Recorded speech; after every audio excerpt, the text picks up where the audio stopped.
നഷ്ടപ്പെട്ടതും മോഷണം പോയതുമായ 33 മൊബൈൽ ഫോണുകൾ സമഗ്രമായ അന്വേഷണത്തിലൂടെ കണ്ടെത്തിയിരിക്കുകയാണ് കണ്ണൂർ സിറ്റി സൈബർ പോലീസ്. വീണ്ടെടുത്ത ഫോണുകൾ ഉടമകൾക്ക് കൈമാറി. സംസ്ഥാനത്തിനകത്ത് നിന്നും മറ്റ് സംസ്ഥാനങ്ങളിൽ നിന്നുമായാണ് ഫോണുകൾ വീണ്ടെടുത്തത്. 6 മാസത്തിനിടെ 300ഓളം ഫോണുകളാണ് പോലീസ് കണ്ടെത്തിയത്.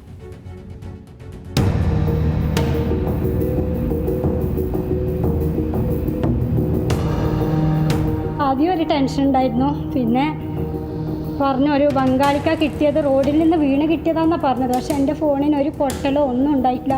ബംഗാളിക്ക് ഓട്ടോയിൽ നിന്ന് കാലി കയറുമ്പോൾ ഓട്ടോയിൽ നിന്ന് കിട്ടിയതായിരിക്കും എന്ന് ഞാൻ വിശ്വസിക്കുന്നു.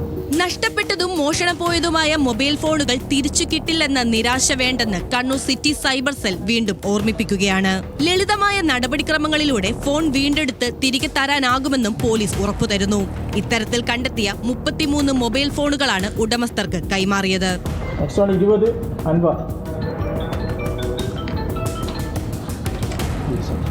21 ഹബീബ്, 22 നിതുഷ. എന്തായാലും കിട്ടിയേക്കും എന്നുള്ളതാണ്. കുറേ മാസങ്ങൾ കിട്ടിയാലെങ്കിലും കിട്ടുമെന്നുള്ളൊരു പ്രതീക്ഷ ഉണ്ടായിരുന്നു. പക്ഷേ ഇത് വേഗത്തിൽ കിട്ടി. കാരണം 4-ാം തീയതിയാണ് കംപ്ലൈൻറ്റ് ചെയ്തിട്ടുണ്ടാകുക. ജൂൺ 4-നായിരിക്കും. അപ്പോൾ വേഗത്തിൽ തന്നെ കിട്ടി എന്നുള്ളതാണ്. വലിയ സന്തോഷമായി. അങ്ങനെ വിളിച്ച് അവർ പറഞ്ഞപ്പോൾ എന്നെ ചുമതലപ്പെടുത്തി. അങ്ങനെയാണ് ഞാൻ വന്നിട്ടുള്ളത്.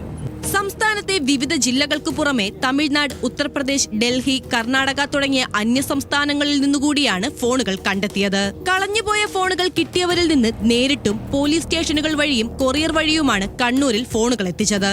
വീണ്ടെടുത്ത ഫോണുകൾ Kannur city police commissioner Nithin Raj IPS ഉടമസ്ഥർക്ക് കൈമാറി. അപ്പോൾ അങ്ങനെ മിസ്യൂസ് പ്രിവെൻറ്റ് ചെയ്യുക എന്നുള്ള ഉദ്ദേശത്തോടു കൂടിയും അതോടൊപ്പം അതിൻ്റെ യഥാർത്ഥ ഓണറിലേക്ക് ആ ഫോൺ തിരിച്ചെത്തിക്കുക എന്നതിനൊപ്പവും ഇത് മറ്റാരുടെയെങ്കിലും കയ്യിൽ കിട്ടിക്കഴിഞ്ഞാൽ അങ്ങനെ ആ മൊബൈൽ ഫോൺ ഉപയോഗിക്കാൻ പറ്റാത്തൊരു സാഹചര്യം ഉണ്ടാക്കുക എന്നുള്ള വലിയ ബ്രോഡറായിട്ട് ഇൻറ്റൻഷനോട് കൂടിയിട്ടാണ് ഡിപ്പാർട്ട്മെൻറ്റ് ഓഫ് ടെലികോം ഈ CIR portal, central equipment identification registry എന്ന് പറയുന്ന ഒരു സംവിധാനത്തിലൂടെ IMEI സിസ്റ്റത്തിലൂടെ മൊബൈൽ ഫോണുകളെ ട്രാക്ക് ചെയ്യുന്ന ഒരു സംവിധാനം രൂപീകരിച്ചിട്ടുള്ളത്. Cyber cell ASI M Sreejith, CPO Dijin Raj PK എന്നിവർ ചേർന്നാണ് മൊബൈൽ ഫോണുകൾ കണ്ടെത്തിയത്. 6 മാസത്തിനുള്ളിൽ 300ഓളം മൊബൈൽ ഫോണുകൾ സൈബർ സെൽ കണ്ടെത്തി ഉടമസ്ഥർക്ക് തിരിച്ചു നൽകി കഴിഞ്ഞു.